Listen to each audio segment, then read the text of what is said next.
Good morning, my name is Phil Campbell. We're at the NTU building, Arkwright building in Nottingham. I'm here this morning with Sass. Good morning. Good morning. You are a full-time professor at the Fashion Institute of Technology in New York. I am. Sounds very grand. Not really, but I actually don't live in New York. I live in Florence. Do you? Wow. Yes. That must be fabulous. It's not a bad place to live. How long have you lived there? 3.5 years. I'm actually the director for their study abroad program in the campus in Florence. Oh, right, okay, fabulous. So I've been doing a little bit of research last night because eco is not my main thing, although I'm transitioning into that. You have a book which is called Eco Fashion, which is quite hefty, and I've had a bit of a flick through this morning. What I'm reading from a lot of websites is that you talk about this tipping point of eco fashion. Can you sort of expand on that a little bit? The point behind the book, the reason I wrote it, was that I felt that eco-fashion had reached a level that was worth celebrating, that allowed it to stand on its own and be judged against the best of the best, really from a purely aesthetic perspective. You know, eco-fashion still is fighting against that sort of granola image, of scratchy head. Very much, very much. It always seems to be brought back to that. It does, and it's so far beyond that now, but it's still got that connection. So the point of it was sort of partly to try and blow that myth, that there's amazing things being done in every area of sustainability, ecology and fashion, and it was worth showcasing, promoting and celebrating as much as anything, so that the current students, the graduates, the small businesses had some models to base to see what was being done, to see what was possible. Okay. So how do you go about finding those designers and those companies to get into this book? Actually, one of the really lovely things about the eco-fashion industry or system is that it's actually a very sharing world. Okay. It's almost diametrically opposed to the fashion mainstream industry in a way where everyone's much more protective about where things come from and who's doing what and who their competitors are and how they produce. Pretty much everyone in eco-fashion wants to share. They want to promote what they're doing, but also the industry as a whole and the promotion of the industry. So my best sources are really the designers I already know, who are more than happy to tell me who their biggest competitors are or where they do their production. Is that because there's an excitement in that sort of... Is there more excitement in the fact that they're experimenting with new materials? Yes. And it's sort of a rediscovery of fashion in some ways? Yeah, absolutely. And I think, a lot of people are very jaded in the fashion industry. It can be a world that can really get you down after a while, So I think there is a lot of excitement about eco-fashion, about possibilities, about materials, about processes, and part of the basis of it is that it is transparent. So the nature of that is sharing.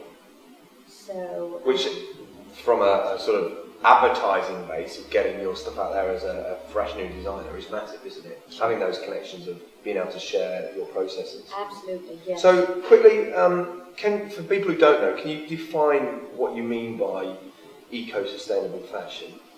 There's a lot of interpretation into terminology. There is a defined term to sustainability, but I talk about it in very general terms because I think it's important to celebrate all of the different areas that are moving forward. So for me, I include in my book and when I'm writing in general, recycled materials, whether they're pre or post-consumer waste, ecological materials, whether those are biodegradable, whether those are recycled fibers such as, say, PET plastic bottles, whether they are organic or sustainable in some way, whether they are fair trade, or in general support of communities and craft skills, indigenous skills, things like that.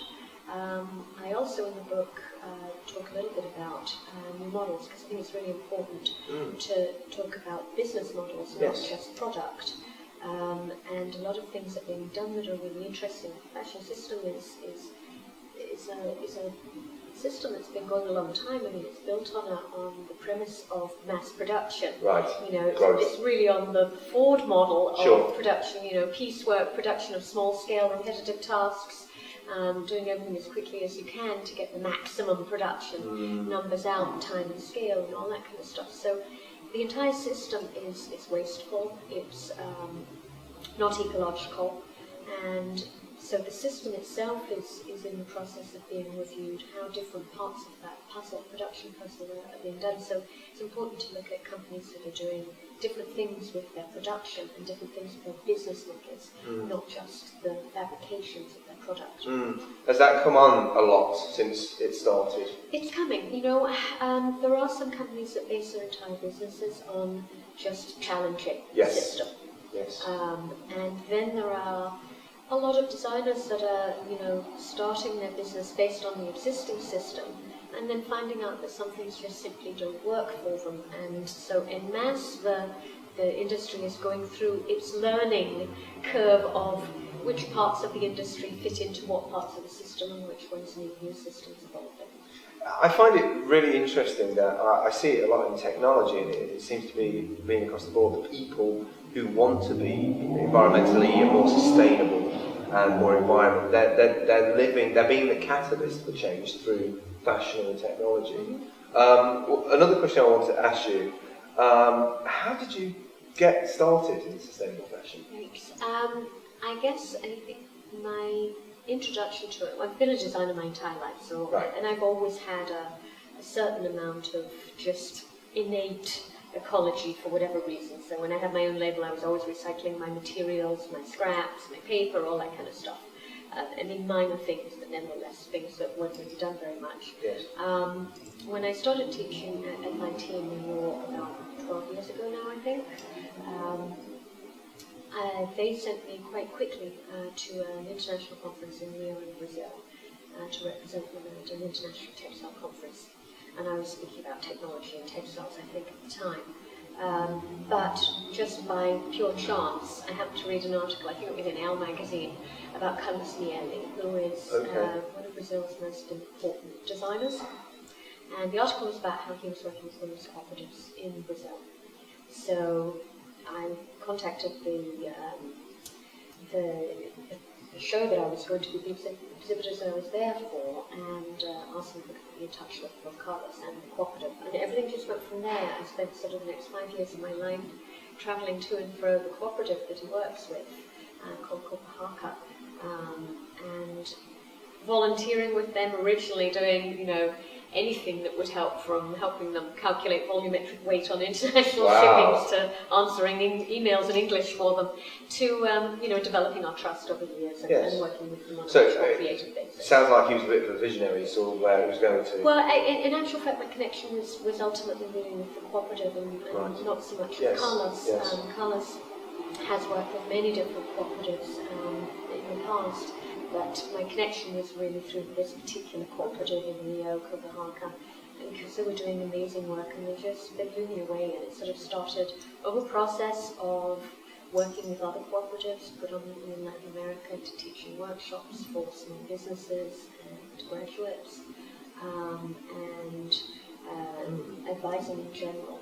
So do you think that would be a good path to take for graduates? You know, to look out for these cooperatives? Actually, I do. I really think that I'm a firm believer in the future of luxury being invested in, that it will be invested in hand methods. I mean, there's always been a history of, you know, Chanel, for example, you know, they're weaving with tiny little weavers in France and things like that, you know, Chantilly lace, all handmade and all that kind of stuff. So it's always, always has been a connection between the couture and the luxury industry and handmade processes. Right. I think that the mainstream industry's got to a stage where, you know, global branding and all of the other issues that compound that. You know, I mean, you see Louis Vuitton in Shanghai is exactly the same as Louis Vuitton in Nottingham or London, and it's sort of a saturation. Yeah, I was about to say the word saturation.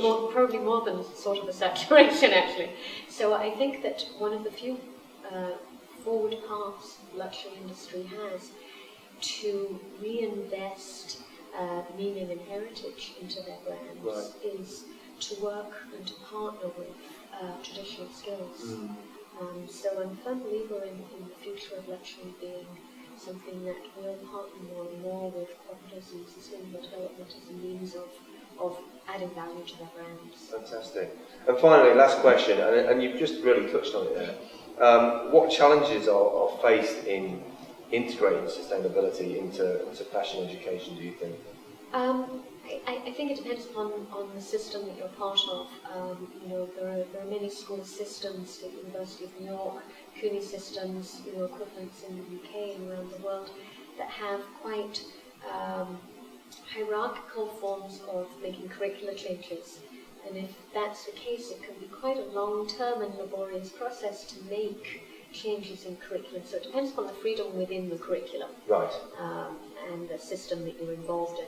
I think that there are lots of models. There are certainly lots of universities that are doing programs that are specifically about sustainability and ecology, particularly in the chain of logistics and the production chain, the business side of it. And then there are also universities that are choosing to put modules of sustainability in all of their classes. I don't know if there's a right or a wrong way, but I think that there's certainly a place for sustainability in every piece of curriculum, every topic, every subject, whether it's project-based or whatever it is. So, I'm quite excited about your lecture now. Thank you very much for the interview this morning, Sass, and have a good lecture. Thank you. And I look forward to it. And I might even go and buy this now, because you got me super excited about finding out about each of these designers. I might sign it if you're lucky. Oh, in that case, then I'm definitely buying it. Thank you very much. You're very welcome.